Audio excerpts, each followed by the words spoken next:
After getting back together with Ethan Collyer, everyone around him said I had changed. I used to be known for being high maintenance. I would check his phone, cling to him like a conjoined twin, and demand he report everything to me. Until I was drowned by the class divide. I suddenly realized that everyone around him thought I wasn't good enough.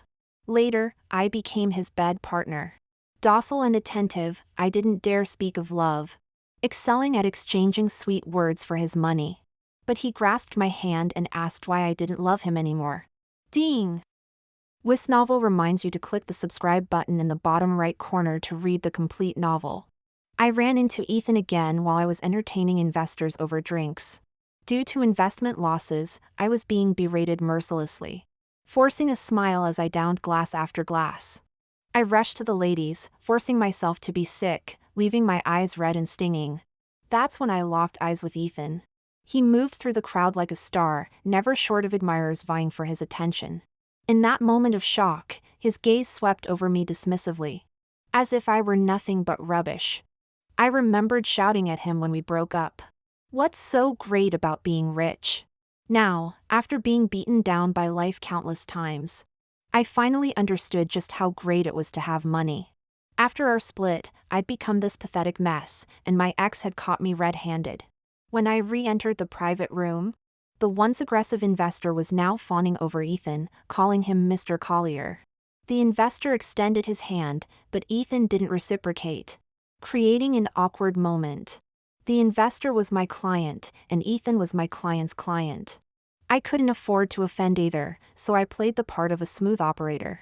I'm so sorry, I didn't recognize you earlier, Mr. Collyer. Allow me to drink to my mistake. The burn of whiskey spread through my mouth, masking my insignificant heartache. The investor's expression softened slightly as he withdrew his hand. Ethan asked me point-blank how much money I still needed. By this point, my company was on the brink of collapse. The initial phase was the most cash-intensive, and my eyes lit up at the prospect. Right there at the drinks, Ethan signed an investment agreement with a flourish. I don't believe I have your contact information. You can report the company's operations directly to me in future. He closed his pen and interlocked his fingers, regarding me with calm authority. The very picture of a man in charge. I hurriedly took out my phone, expertly playing the role of a sycophant. I re-added the WhatsApp contact I had once blocked, swearing I'd never speak to again. I knew it wouldn't be that simple. Sure enough, he immediately sent me a message. Come and see me when you're done. I treated myself like a piece of meat for the slaughter, meticulously rinsing my mouth and using perfume to mask the alcohol smell he despised. Then I tapped on his car window, flashing him my sweetest smile. That day, I traded my body for resources. It's not a big deal, I told myself. I had to use any means necessary to climb the ladder, to grow and expand the company. I was destined to sacrifice some dignity. During this reconciliation, Ethan didn't utter a single word of affection. He maintained a stony expression in the car, while I racked my brains for conversation topics. Then, in a moment of passion, he gripped my chin and smiled cruelly. I knew you'd come back to me. He stroked my hair absent-mindedly, as if petting a small dog. Be good from now on, and don't try to break up with me again, After that day, I moved into Ethan's house. I was a bit shocked. 3 years after our breakup, the layout of his house hadn't changed a bit. The lemon tree on the balcony, which I had bought initially, had grown a bit larger. The cheap ornaments I had randomly purchased were still on the antique shelf, looking somewhat comical. There was even a note I had once written to him on the fridge, now yellowed and faded. My darling, I love you so much. I've made breakfast for you, don't forget to eat. I plan to think of you 100 times today. Kiss. I shuddered, shaking off the goosebumps. The walk-in wardrobe was almost empty, with Ethan's clothes occupying only one section. The bags I hadn't taken when we broke up were still displayed inside. It felt both strange and familiar. Don't overthink it. I rarely come back here, so I just forgot to throw some things away, Ethan added. I remembered how I used to be so dramatic, always testing my place in his heart. That's why Ethan's friends didn't like me. To the extent that when we broke up, His childhood friend Connie Eversley bluntly said I was too full of myself. And Ethan didn't refute it. Now I see, I was the immature one. If you want money, don't expect love. We were naturally unequal. I nodded calmly, even managing to smile at Ethan. Mr. Collyer, I'm already honored that you've kept these things. I was immature before, please don't take it to heart. Ethan's face visibly fell. He wanted to say something but ultimately remained silent. I only brought a few sets of clothes with me, all identical business attire. The walk-in wardrobe was empty. Come to think of it, this was a lesson learned from my last breakup. That day, I discovered that Ethan's family was looking for a potential fiancé for him. And he didn't refuse. My tears flowed like a fountain, endless and unstoppable. I cried so hard I had to keep sniffling, looking both ridiculous and pitiful. Not letting my nose run seemed to be the last shred of dignity I was clinging to. Ethan and his group of friends sat in the living room, watching me crouch on the floor, stuffing clothes into my suitcase one by one. Their eyes were filled with silent pity and mockery. Connie even grabbed my hand. Ethan, having a fiancé won't affect your relationship. In our circle, everyone understands. It's just how things are. You need to be considerate of him. I shouted that it was disgusting and that they were all mental. Then, under their watchful eyes, I dragged my impossibly heavy suitcase, inching towards the door step by step. That day, my love and dignity were shattered into pieces. So I vowed never to put myself in such a predicament again. Tomorrow, I'll have someone come to the house to take your measurements. We'll add more dresses to your wardrobe, Ethan said, frowning at the empty closet. I was about to refuse, but then I thought, I'd have more presentable outfits for client meetings in the future. So I turned around, wrapped my arms around Ethan's neck coquettishly, and planted a kiss on his cheek. All right, thank you, Mr. Collyer. The smile on Ethan's face froze as he stared at me for a long moment. You didn't used to call me Mr. Collyer. Don't you think it sounds too formal? In the past, I had given him countless pet names. Piggy, honey, darling, I used them all. Now, just thinking about it makes me feel sick and cringe. Later, I realized that his family and friends all called him E. He had never shared that with me. Just like he had never brought me into his social circle. I was always the clueless outsider. I turned back to him, smiling even more sweetly. I'm sorry, E. I wasn't paying attention to the details. Ethan's expression grew even darker, and he walked out without a word. This impossible-to-please dog of a man. Talk about a small world. The next day, just after I finished playing tennis with a client, I ran into Connie and Ethan together. A flash of awkwardness crossed her eyes, given our unpleasant interaction last time. I always felt Ethan and her were too close for comfort. They could share a drink, wear matching outfits, and Connie could even help him choose his future partner. I found it all too much. But Ethan was annoyed when I fussed over these things. I'll never think a girlfriend is more important than my social circle. After all, you have nothing and bring nothing to the table, Ethan once drunkenly confessed during an argument, while I dug my nails into my palms, holding back tears. Poverty is humiliating enough, but being with someone who doesn't love you deepens that shame. Look at me now, I've grown. I can curse Connie in my head while running over to hug her with exaggerated excitement. My client hasn't gone far, and I want him to see clearly that I'm good friends with the Eversley heiress. Connie hugged me back, even though I knew she was probably rolling her eyes internally. Ethan said in the group chat that you two got back together. I'm so happy, I've missed you so much, Susan. She gave me an over-the-top air kiss, while Ethan watched us with a puzzled expression. I used to be bothered by their private group chat for childhood friends. Ethan wouldn't add me to it. He'd reply to their messages faster than mine. And they'd discuss topics I couldn't relate to. Now I've learned to be smart and not care about such things. Oh, I was so immature before, saying things without thinking. That's why I felt too embarrassed to reach out to you later. Girl, you don't hold it against me, do you? I clasped her hand insincerely, as if we were the best of friends in the world. Of course not. When Mrs. Collyer asked me to help choose a fiancé for Ethan, I looked at all the options and still thought you were the best. Connie always had hidden meanings in her words. In that short casual chat, she effortlessly informed me of her high status in the Collyer family, and that Ethan was still looking for suitable marriage prospects after our breakup. I don't have any arranged marriage prospects, nor have I met anyone, Ethan explained, having learned to condescend to clarify things after our breakup. He pushed the ice cream he just ordered towards me. Connie quickly scooped up a spoonful. It's vanilla. Tastes better than my matcha. She smiled at Ethan, eyes narrowing. Then Ethan handed me the spoon he'd used. I was absolutely shocked. The Colliers were wealthy. Surely they could afford another ice cream rather than sharing saliva? In the past, I was eager to share food with Ethan. Looking back, I attribute it to a lack of hygiene knowledge. Now, I really couldn't accept it. I pushed the ice cream back towards him, maintaining a neutral expression. A polite refusal. Sorry, Ethan, I can't have cold foods during my period. Ethan waved over a waiter to order me a hot chocolate. If I remember correctly, Susan is allergic to chocolate, Connie interjected. Ethan looked at me in shock, seeking confirmation. Even Connie knew about this. So when we were dating, how little attention did Ethan actually pay to me? Fortunately, I've learned to manage my expectations and no longer hope for anything from him, so naturally, I won't be disappointed anymore.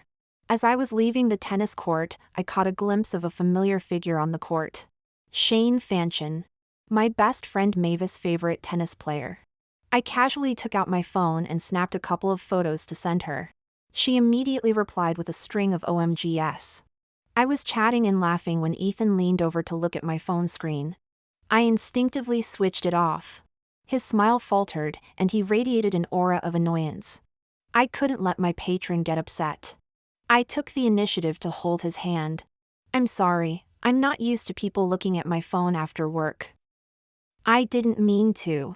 I've learned that the one in the lower position can't throw tantrums. You have to be proactive, submissive, to maintain the balance of the relationship. After all, I've reaped quite a few benefits from him, so it's worth it. Why don't you share these things with me anymore? Ethan intertwined our fingers and asked, looking down at me. I used to tell him everything, seeing a beautiful sunset, catching a smelly cab, petting an adorable puppy. When I loved him the most.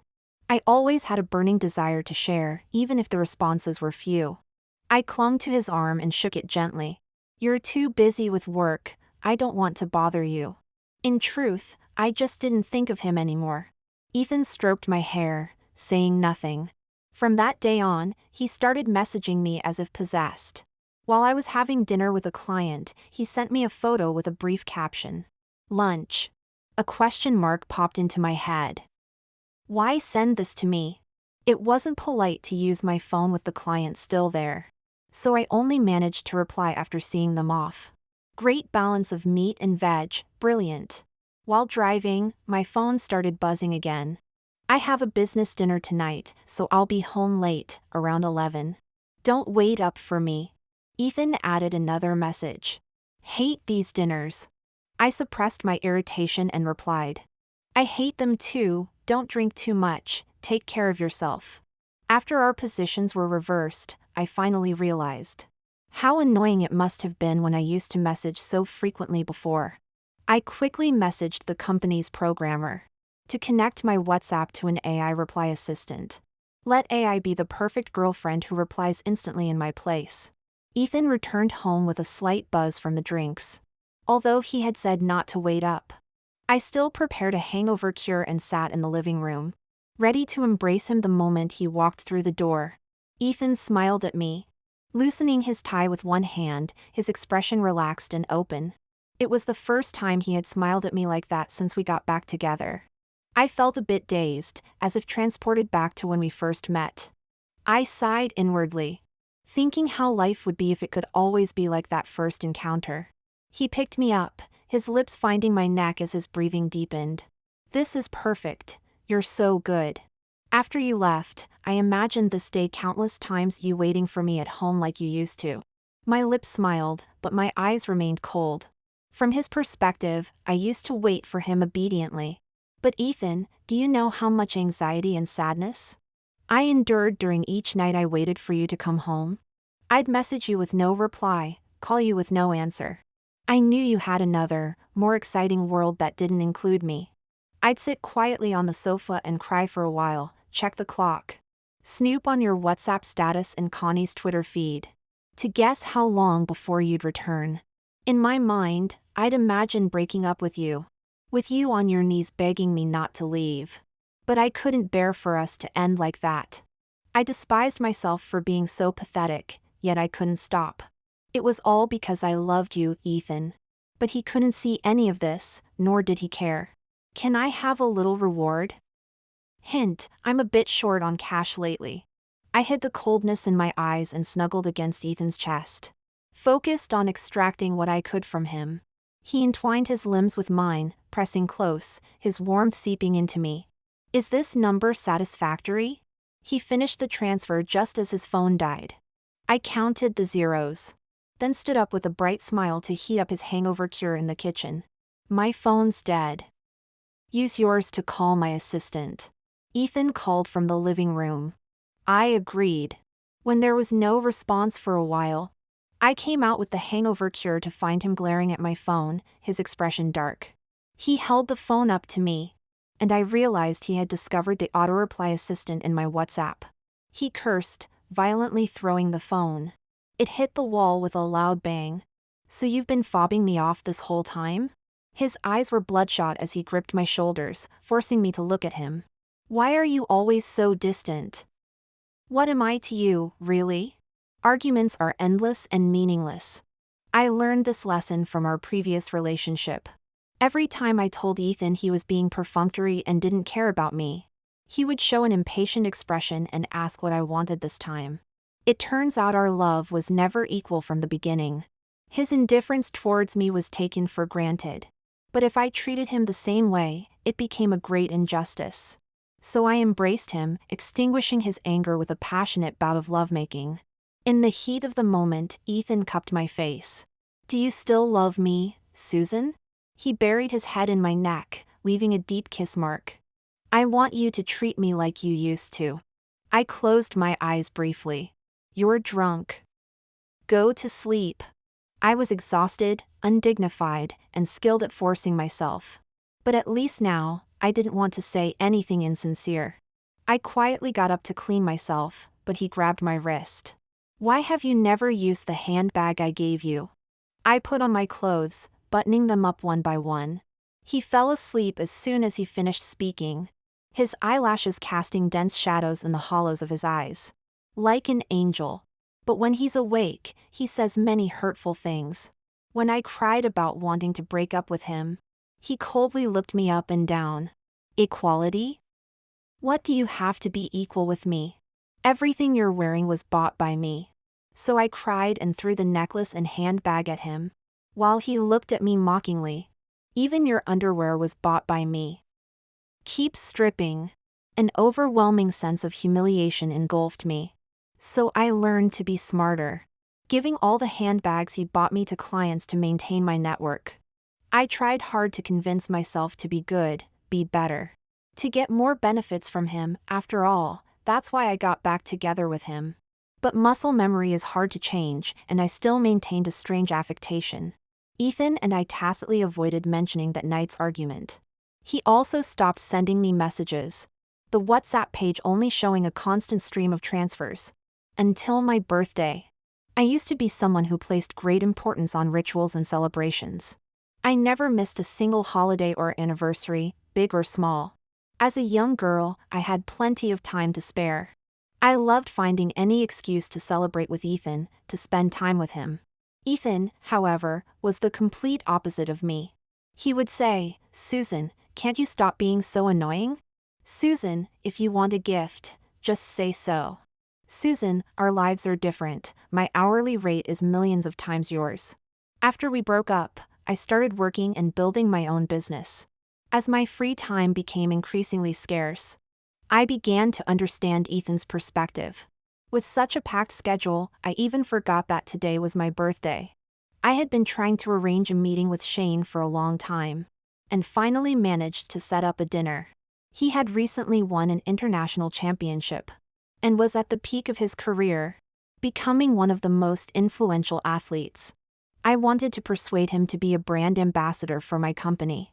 Contrary to his aggressive demeanor on the tennis court, Shane was quite gentlemanly in person. We had a delightful conversation and finalized the details of our collaboration that very evening.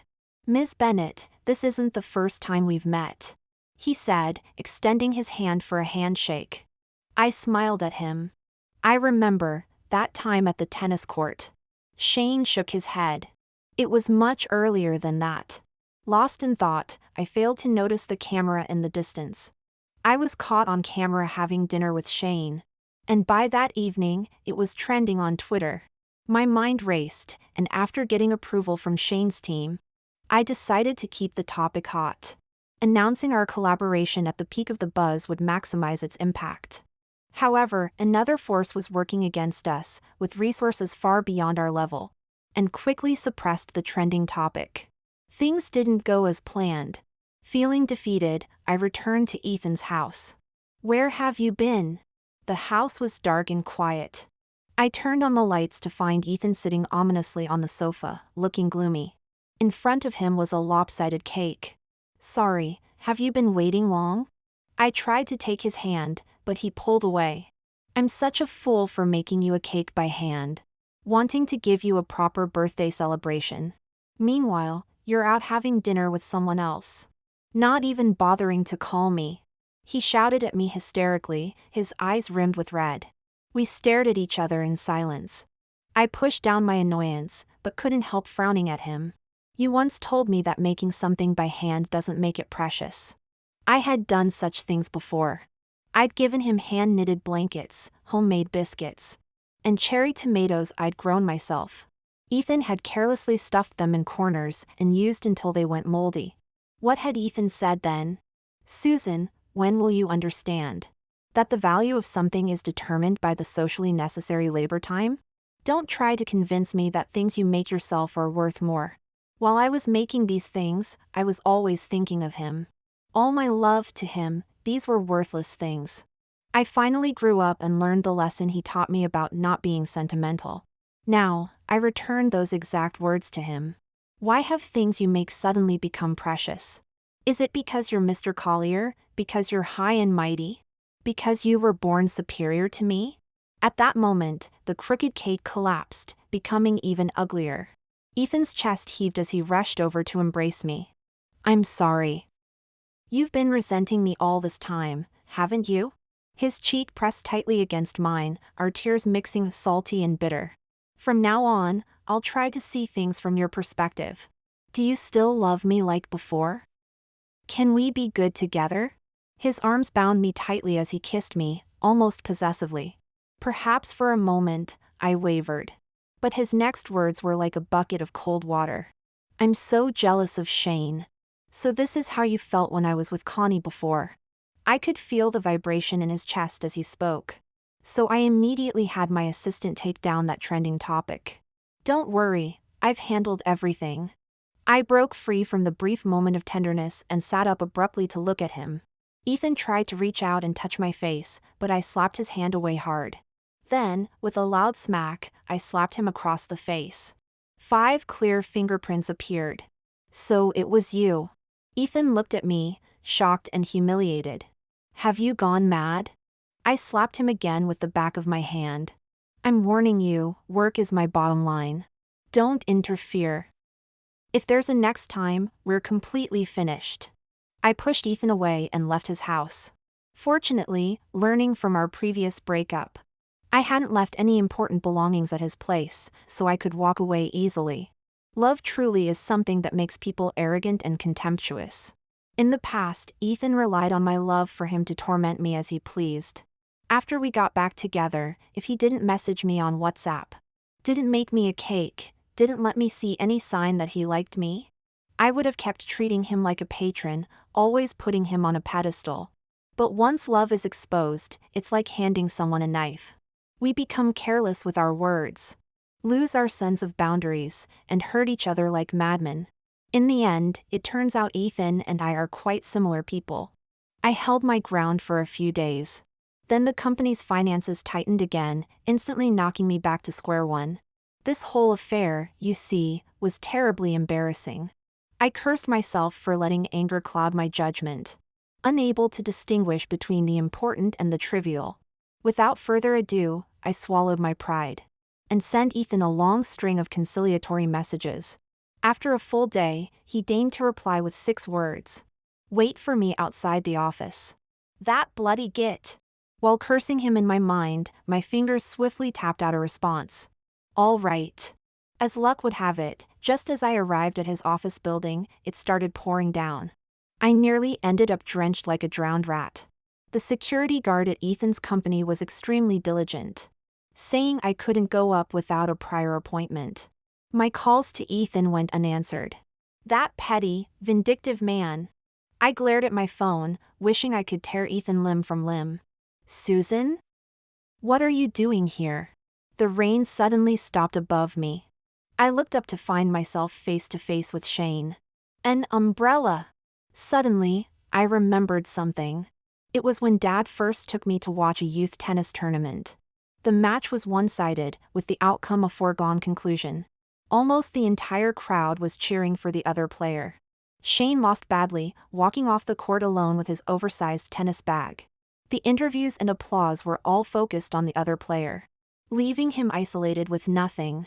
As luck would have it, it started raining heavily on the court. Feeling a bit sorry for him, I ran over to offer him an umbrella. I told him I had been following his matches and asked if I could have his autograph. A white lie.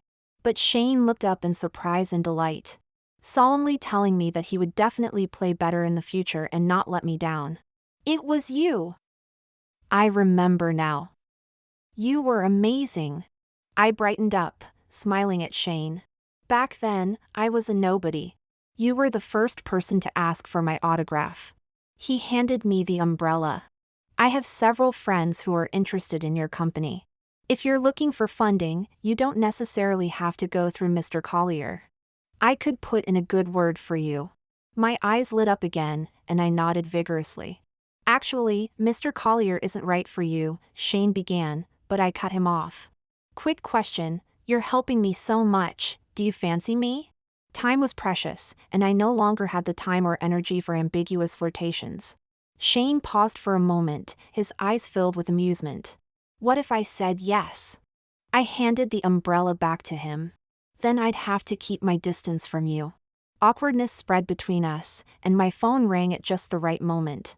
It was Ethan's cold voice. Come up.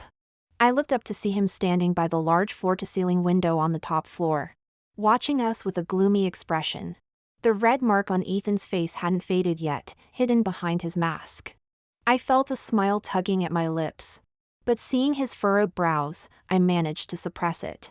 Are you feeling better, Ethan? I'm so sorry, I don't know what came over me, I said, my fingers reaching for his face.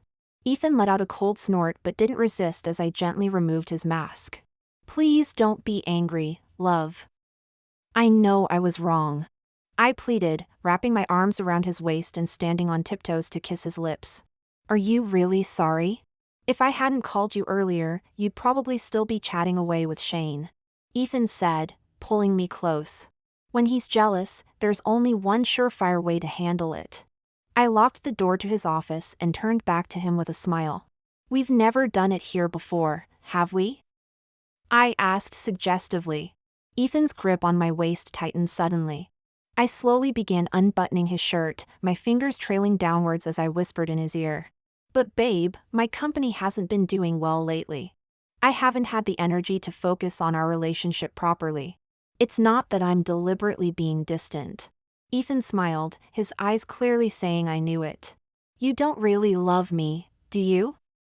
You just love money, he said, squeezing my waist as the sadness in his eyes faded. What's the difference? I only love my Ethan's money. I don't want anyone else's, I said, leaning on his shoulder as he carried me to the bed, earning myself another hefty sum. Not a bad deal. But as we looked at each other, our gazes were hollow and empty.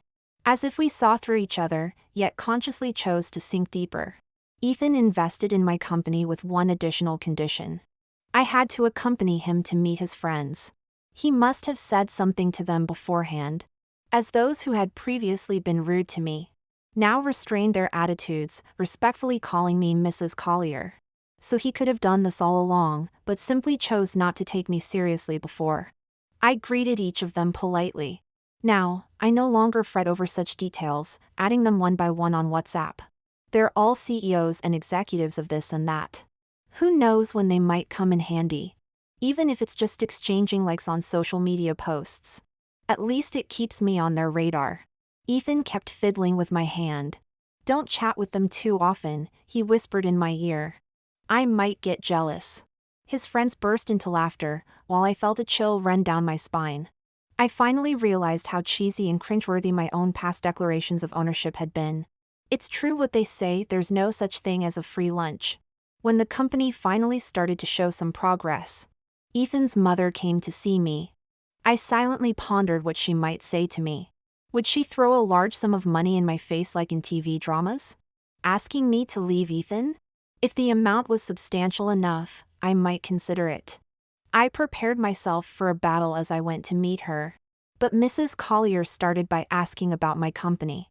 I repeated the same pitch I'd given to investors, speaking animatedly about the business I had built from the ground up. From industry prospects to competitor analysis, I was well versed in every aspect.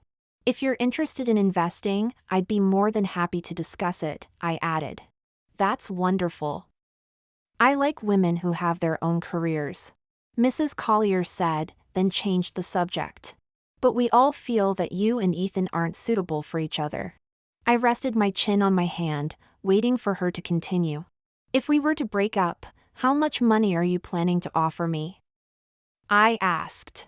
She paused for a moment, then burst into laughter. I haven't finished what I was saying. We think you're not suitable, but Ethan is very insistent. You are indeed a special girl, so we've decided to let him have his way. Mrs. Collyer slipped an expensive diamond bracelet onto my wrist. When can we arrange a dinner with your parents? It's time for both families to meet. You're not getting any younger, and we should settle the marriage soon. I felt faint. I was reluctant to break up, fearing I might miss out. But I wasn't keen on getting married either. I smiled and made some excuses, then went back and brought up breaking up with Ethan. It was simple. Once we got married, there would be no turning back. And did I love Ethan? I didn't know. My love had burned out once before, long ago. The occasional rekindling wasn't enough for us to spend a lifetime together. Ethan's shoulders slumped as he silently looked at me. Susan, you're truly the strangest person I've ever met, he said. I silently walked towards the door, only to find that he had locked it. You know this is false imprisonment, right? I said angrily, slapping him hard across the face. Practice makes perfect this time. I knew exactly how to make it hurt the most. Ethan smiled and leaned his face closer. Go on, hit me if you want. Hit me all you like. But this isn't over between us. He coiled around me like a sinister snake, holding me tight. It will never be over. Ethan confiscated all my electronic devices and took me on a holiday to a seaside resort. It was a place I had always dreamed of going with him. I used to say I wanted to watch the sunset, learn to scuba dive, and go surfing with him. Back then, Ethan never seemed to have the time. Now, he's acting completely out of character. After wearing me out in the evenings, he still has the energy to carry me to watch the sunrise. Unfortunately, it's been overcast for the past few days, with torrential rain, so the views haven't been great. We sit in silence, facing each other. I clear my throat. After we broke up, I came here with Mavis. At that time, I was heartbroken, my eyes swollen from crying, my vision blurred. I had no energy for anything. Mavis called me a hopeless romantic, and asked why I always waited for a boyfriend to do things with me. The scenery is there whether you go or not, she said. So, with my last bit of strength, I came here and saw the most beautiful sunset in the world. As the sun sank below the horizon, I suddenly burst into tears. At that moment, my world suddenly became vast, no longer focused solely on love. So, I'm too late, aren't I? I'm always one step behind. Ethan says, looking haggard, his eyes bloodshot. I know he's been tossing and turning at night, checking multiple times to make sure I'm still by his side. But I don't really care anymore. He takes my hand and kisses it. But you have to give me one last chance to make amends, to make it up to you. I won't let you down again. I shake my head. In truth, neither of us is to blame. It's just that our love was misaligned across time and space. On the eve of our departure from the coastal resort, the hotel suddenly began to shake violently. Ethan frantically shook me awake. It's an earthquake, he said urgently. I sat up abruptly, seeing overwhelming fear in his eyes. A curse caught in my throat, unable to be uttered. If he hadn't dragged me to this godforsaken place, I wouldn't be in such a predicament. But now wasn't the time for blame. As the towering building swayed precariously, I failed to notice the crystal chandelier plummeting directly towards us. Ethan, quick as lightning, pulled me close, shielding me with his body. Blood. It was everywhere. Ethan! I screamed, examining his injuries. A massive gash had opened across his back. I tore off my own shirt to staunch the bleeding, but his blood seemed to flow endlessly. Ethan's lips grew increasingly pale. I desperately dialed for emergency services, begging Ethan to stay awake. His hand gripped mine tightly as he struggled to retrieve a small box from his pocket. It was an engagement ring. I remembered seeing it in his study drawer when we first reconciled. He had been prepared even then. Tears glistened in his eyes, his lips trembling. In the face of natural disaster, power and wealth were rendered meaningless. At this moment, we were stripped of all pretense, reduced to the most ordinary of lovers. If we survive this, he whispered, will you marry me? My mind was in chaos, suddenly recalling a passage from Pride and Prejudice I'd read long ago. Two people, once calculating and proud, finding true love only when their world crumbled around them. I nodded frantically as Ethan slipped the ring onto my finger. Before losing consciousness from blood loss, paramedics rushed to us, speaking rapidly. I don't remember how I responded. When I next awoke, we were in the hospital, Ethan lying beside me. After returning to England, Ethan and I quickly held our wedding ceremony. Shane came to attend, raising his glass to toast me. In a private moment, he smirked. I thought you wouldn't fall into the cliché of marrying someone you don't love. The implication in his words was that I was vain, exchanging my true feelings for money.